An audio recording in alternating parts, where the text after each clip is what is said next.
हरे कृष्ण प्रिय भक्तों, आज मैं आपके सामने नरसिंह सेठ जी की कहानी का छठा भाग, सातवां और आठवां भाग सुनाने जा रही हूँ। जीवा दे दुख वेख के सतगुरु बहुत दुख मनांदे, सतमार्ग ते लावन वास्ते कोल रूहां दे जांदे। कर ध्यान कृष्ण जी दा डिठा है, कोई जीव हमारा फस गया विच काई जापदा। बहुत ही विचारा रिश्तेदार पुराना जापे हैं, बड़ा संस्कारी माया दे विच फंस गया आके वध गई हीरस बीमारी।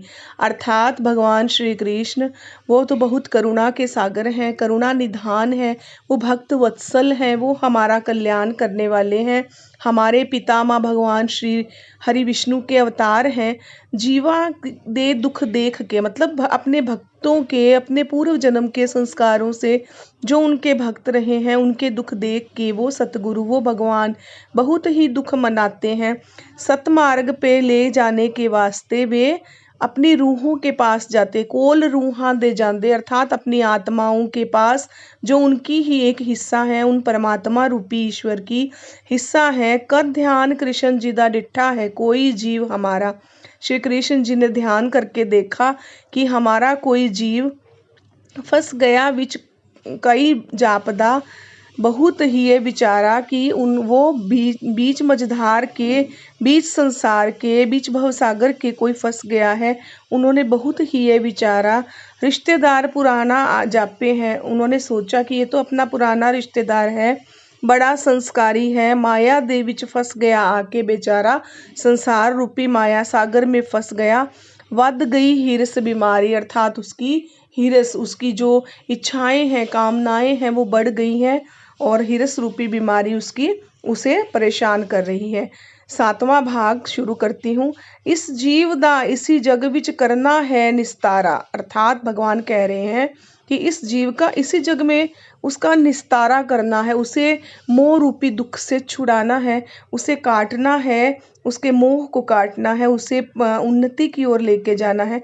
रूहां नु आजाद कराना अर्थात आत्मा जो इस संसार सागर में फंसी हुई है उसे आजाद करवाना है। ये है कारण हमारा। भगवान श्री कहते हैं कि ये हमारा कारण है अपनी रूहों के पास जाने का, उन्हें अपने पास खींचने का, क्योंकि हम इसी जन्म में उन रूहों का निस्तारा करना चाहते हैं। जिस दे विच है फंसिया बैठा इत्थों बाहर कढ़ाइए। वो मेरा भक्त है, वो भगवान का जो शरण में है, शरणागत है, वो इस संसार में फंसा बैठा है, उसे यहाँ से बाहर निकालना है। मोटे बंधन कट्टन वाली कोई तरकीब बनाइए। भगवान सोचते हैं कि मोटे मोटे ये जो माया के बंधन हैं इन्हें काटने वाली कोई ना कोई इसका कोई उपाय तो बनाना ही पड़ेगा। आठवां भाग। महापुरुष हमेशा सोचन, जो महापुरुष होते हैं ईश्वर होते हैं वो हमेशा सोचते हैं रूहां दा ही फायदा, कि इसमें आत्माओं का ही फायदा है, लाभ है।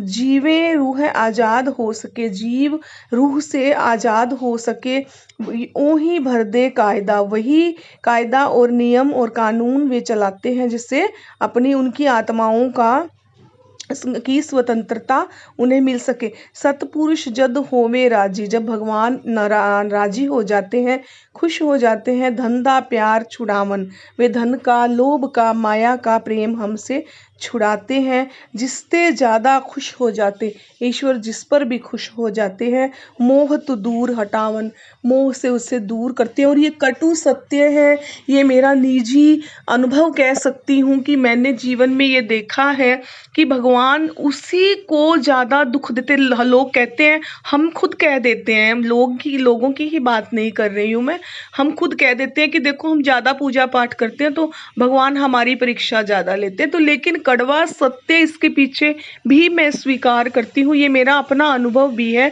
भगवान उसी को ज़्यादा दुखों में तपाते हैं जिस रूह को, जिस आत्मा को वे अपने पास लाना चाहते हैं।